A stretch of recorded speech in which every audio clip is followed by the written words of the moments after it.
से शुरू हुई सियासी रार से अब हिमाचल की सुक्खू सरकार पर बनाई है। राज्यसभा चुनाव में कांग्रेस के 6 विधायकों ने पार्टी लाइन के खिलाफ जाकर क्रॉस वोटिंग की, तो वहीं अगले ही दिन पूर्व सीएम स्वर्गीय वीरभद्र सिंह के बेटे विक्रमादित्य सिंह ने सुखविंदर सिंह सुक्खू के नेतृत्व वाली सरकार में मंत्री पद से इस्तीफा दे दिया। विक्रमादित्य ने सरकार पर विधायकों की अनदेखी के आरोप लगाए और यह भी दावा किया कि कई विधायक सरकार से नाराज हैं। इधर चर्चा सुक्खू के इस्तीफे की भी चल निकली। सीएम सुक्खू सामने आए और साफ कहा कि योद्धा हूं, हर चुनौती से लड़ने के लिए तैयार हूं। अब कुछ फोर्स नहीं यूज कर रहा, ये तो उनको सोचना चाहिए। वो यहाँ मिलिट्री भी लगा सकते जो सीआरपीएफ की गाड़ी में एमएलओ को लेकर जा रहे हैं। मैं घबराने वाला आदमी नहीं हूं और मैं निश्चित तौर पर कह सकता हूं कि कांग्रेस की अभी जो हमारा बजट होगा उसमें जब वोटिंग होगी हमारी वहां निश्चित तौर पर जीत होगी। ये 2 बजे अभी स्पीकर साहब ने समय दिया है, तो उसके बाद मैं आपसे बात करूंगा। बजट आज पास होगा सर? बजट आज पास होगा और कब होगा पास? आपके इस्तीफे की रूमर्स हैं सर, क्या कहेंगे? नहीं, इस्तीफे की रूमर भारतीय जनता पार्टी के नेता फैला रहे हैं ताकि विधायक दल में टूटन हो सके, और ये सोच रहे कि सीएम साहब के इस्तीफे के बाद जो उनसे संबंधित लोग हैं वो कांग्रेस पार्टी में छोड़ के चले जाएंगे या कांग्रेस में विधायक में भगदड़ मच जाएगी। कांग्रेस पार्टी पूरी एकजुट है और जो छोटे मोटे ग्रीवेंसेस है वो भी दूर कर लिए जाएंगे। उन्हें तो जो 6 लोगों ने वोट डाला है उनको भी बचा के रखना मुश्किल हो रहा है। सीआरपीएफ की पोस्ट में ला रहे हैं, ला भी रहे हैं और ले भी जा रहे हैं, तो ऐसे मत घबराइए। वो वापस आ रहे हैं सर विधायक आपके पास? उसमें से कुछ विधायक मेरे संपर्क में है। बहुत बहुत धन्यवाद। हिमाचल प्रदेश के मुख्यमंत्री बढ़ेंगे आगे। हिमाचल प्रदेश में सीएम सुखविंदर सिंह सुक्खू द्वारा इस्तीफे की बात से इनकार करने पर हिमाचल प्रदेश के नेता प्रतिपक्ष जयराम ठाकुर ने कहा, हम कह रहे हैं कि अगर नैतिकता थोड़ी भी है तो इससे पहले कि पार्टी हटाए उन्हें विचार करना चाहिए।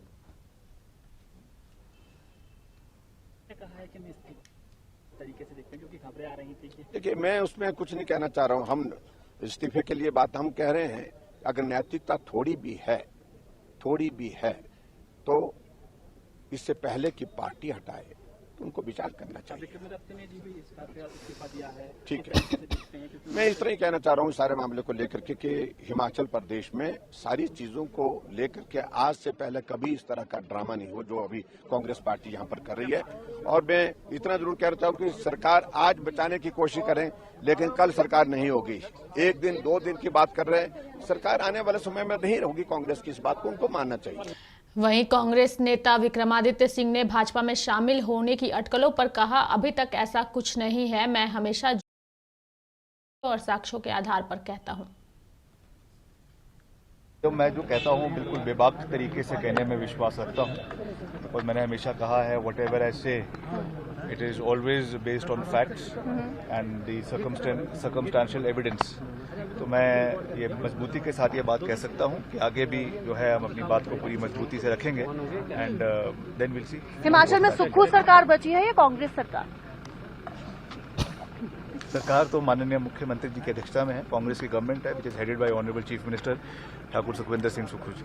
Vikram ji, there are certain rumors which are going around. I don't know if it is rumor or truth that you are in touch with 14 other Congress MLAs and you could soon join the BJP camp and the decision could come any time afternoon in the evening. नहीं, ऐसा कुछ नहीं है। ये सारे अफसरों का जो है अफवाहों का बाजार होता है, but I speak the truth.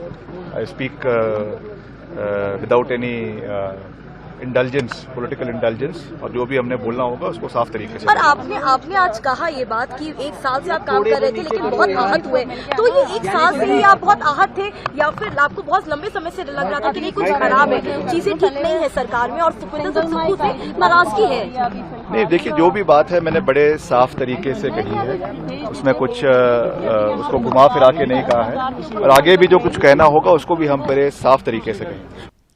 बढ़ेंगे आगे। क्रॉस वोटिंग को लेकर कांग्रेस सरकार को गिराने के लिए एक साजिश रची जा रही है। कांग्रेस अध्यक्ष ने पर्यवेक्षकों को कहा है कि विधायकों से मिलकर उनकी शिकायत सुने और जल्द से जल्द रिपोर्ट सौंपे। क्रॉस वोटिंग दुर्भाग्यपूर्ण है। ये बातें जो है वो आपको बता दें कि लगातार कांग्रेस पार्टी की ओर से की जा रही है और जयराम रमेश ने ये बातें कही है। ये जो क्रॉस वोटिंग को लेकर एक साजिश रचाई जा रही है कि कांग्रेस सरकार को गिराई जाए। इस ऑपरेशन लोटस का सामना करने के लिए क्या क्या कदम कांग्रेस पार्टी को उठाने हैं। कांग्रेस अध्यक्ष ने इन 3 बड़े हमारे वरिष्ठ साथियों से कहा है कि आप सभी से मिलिए,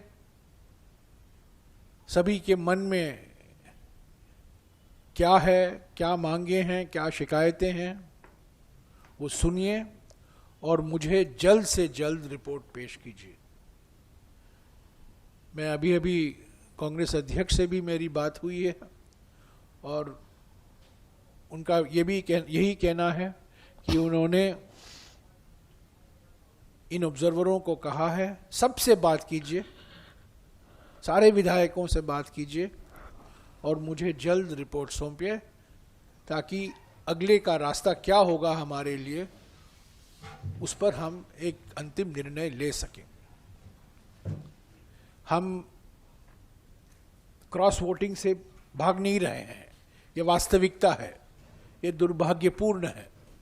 ये क्यों हुआ है, कैसे हुआ है, ये हमारे ऑब्जर्वर रिपोर्ट में उसकी चर्चा करेंगे, पर अभी हमारी प्राथमिकता हमारी कांग्रेस सरकार को बचाना है, क्योंकि कांग्रेस पार्टी को ही दिसंबर 2022 में स्पष्ट जनादेश मिला था।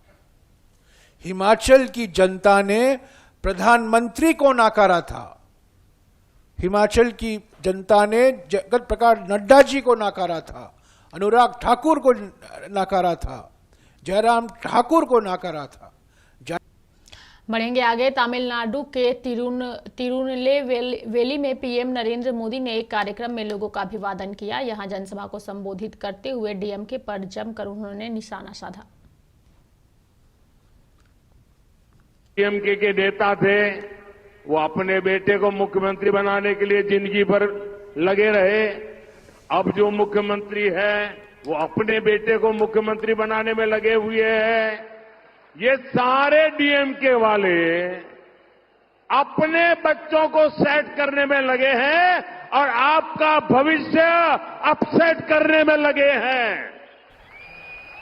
वे उनके बच्चों का भाग्य बनाना चाहते हैं और मोदी आपके बच्चों का भाग्य बनाने की गारंटी लेके आया है।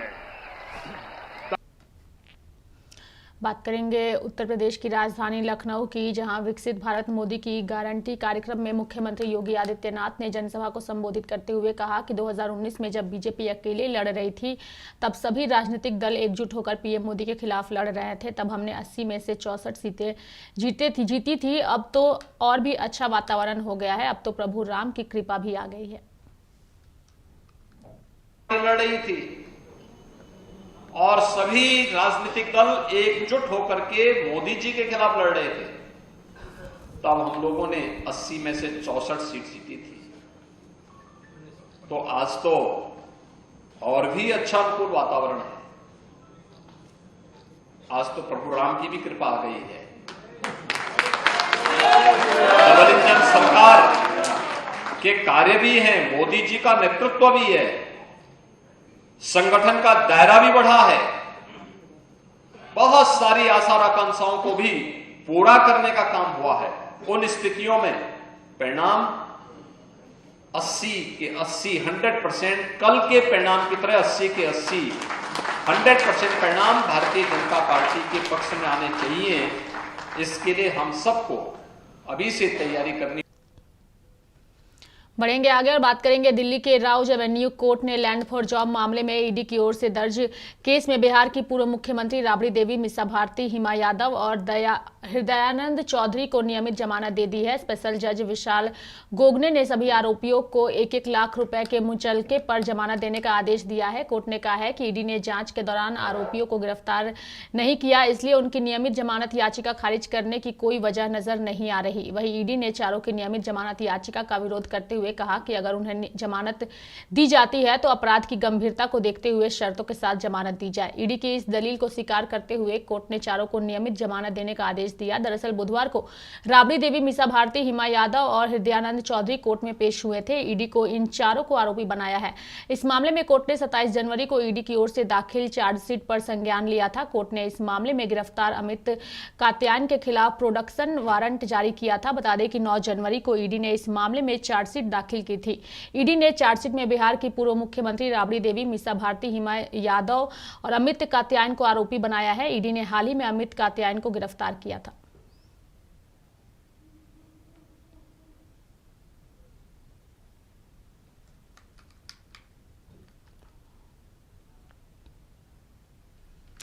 बढ़ेंगे आगे और बात करेंगे छत्तीसगढ़ की। छत्तीसगढ़ के मुख्यमंत्री विष्णुदेव साय ने सुकमा के पूर्वती, टिकल, गुडेम और अन्य नक्सल प्रभावित गांवों से आए युवाओं से मुलाकात की और साथ ही मीडिया से बात करते हुए उन्होंने अपनी बातों को रखा।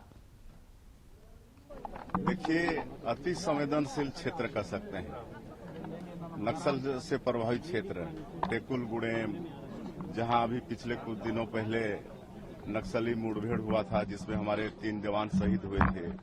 सिलगेर, पुवर्ती, ऐसे 3 जो हम लोग के सुरक्षा कैंप हैं और वहां से आज 47 बच्चे आए हैं। और जो पहली बार जगदलपुर भी नहीं आए थे, लेकिन आज प्रदेश की राजधानी रायपुर आए हैं और कल रात से आए हैं, घूम फिर रहे हैं, यहाँ भोजन कर रहे हैं। और इस सब के लिए अगर किसी को श्रेय जाता है तो हमारे छत्तीसगढ़ सरकार के युवा और कर्मठ गृह मंत्री जी को जाता है, श्री विजय शर्मा जी को।